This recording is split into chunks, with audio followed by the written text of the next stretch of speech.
рӯзҳои 17 ва 18 майи соли равон бар асари бориши аз меъёр зиёди борон ва омадани сел роҳу пул, хонаҳои истиқоматӣ, заминҳои кишоварзӣ, иншооти обрасонӣ ва дигар биноҳои хоҷагии халқи ҳудуди ноҳияҳои минтақаи Рашт зарар дида буд. бо дастуру супоришҳои асосгузори сулҳу ваҳдати миллии пешвои миллат, президенти ҷумҳурии Тоҷикистон муҳтарам Эмомалӣ Раҳмон ҷиҳати саривақт бартараф намудани оқибатҳои офати табиӣ ва расонидани кӯмак ба зарардидагон гурӯҳи корӣ ташкил гардида бо ҷалби техника ва саҳми сокинон корҳои бартарафсозӣ идома дорад.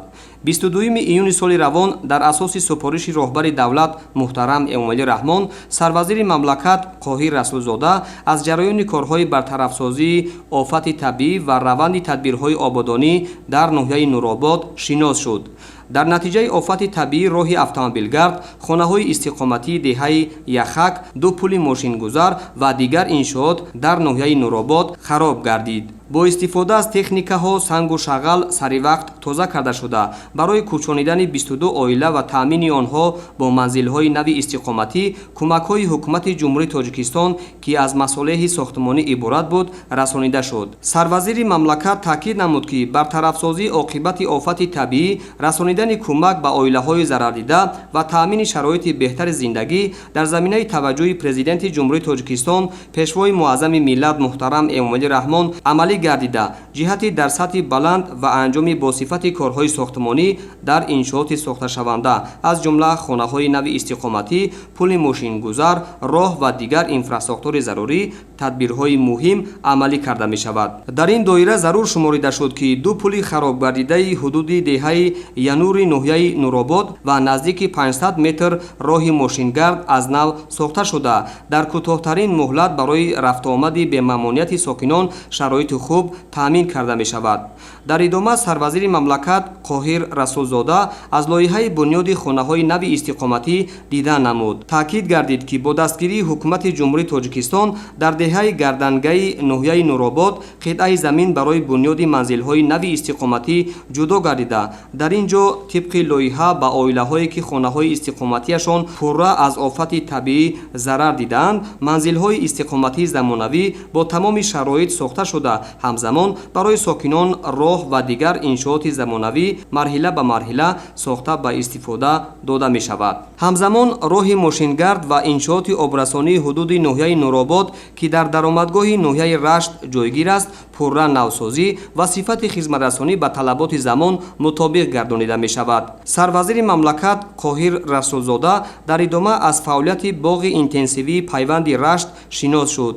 боғи интенсивии пайванди Рашт дар масоҳати 10 гектар бунёд гардида дар он себ, нок, олу, хуч ва дарахтони ороишӣ шинонида шудааст ки ҳамасола аҳли заҳмат ҳосили онро дар бозорҳои дохилӣ ва хориҷӣ пешниҳод менамоянд. барои истифодаи самараноки замин дар байни qaторҳои боғ картошка ва сабзавот кишт гардидааст ки нашъунамои хуб дорад.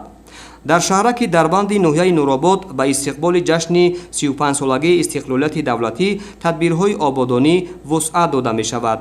айни ҳол бо дастгирии ҳукумати ҷумҳурии Тоҷикистон ва муассисаи давлатии минтақаи зериобшавандаи нерӯгоҳи барқи обии Роғун корҳои сохтмонӣ дар бинои мактаб барои 640 хонанда, бинои мактаби автомобилии ташкилоти ҷамъиятии мададгори мудофиаи ноҳия, сохтмони марҳилаи дуюми боғи фарҳанги фароғатӣ дар шаҳраки дарбанди ноҳияи Нуробод ва дигар иншоот идома дошта бештари иншооти ҷашнӣ дар марҳилаи анҷомёбӣ қарор дорад.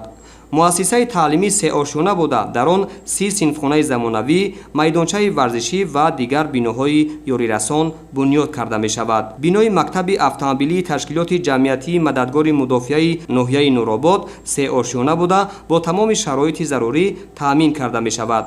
то имрӯз ҳамаи синфхонаҳо пурра таъмир ва бо таҷҳизоти зарурӣ таъмин гардида иншоот барои истифодабарӣ омода мебошад. сарвазири мамлакат Қоҳир Расулзода ҳамзамон дар шаҳраки дарбанди ноҳияи Нуробод аз корҳои сохтмонӣ ва анҷомёфтаи марҳилаи дуюми боғи фарҳанги фароғатӣ шинос шуд. иншооти мазкур ба истиқболи ҷашни 35-солагии истиқлолияти давлатӣ бунёд гардида дорои шароити мусоид барои истироҳат ва фароғати сокинон мебошад. мебошад. То имрӯз корҳои сохтмонӣ амфитеатр барои 250 ҷойи нишаст, чойхонаи миллӣ барои 40 ҷойи нишаст, қаҳвахона барои 12 ҷойи нишаст, васли 5 аттраксион, 2 майдончаи хурди варзишӣ барои бозиҳои футбол ва теннис, 8 айвончаи сояафкан, 2 фаввораи замонавӣ, 2 таваққуфгоҳи автомобилӣ ва тадбирҳои кабудизоркунӣ бо шинонидани дарахтони сояафкан ва буттаҳои ҳамешасабз ба анҷом расонида шудааст.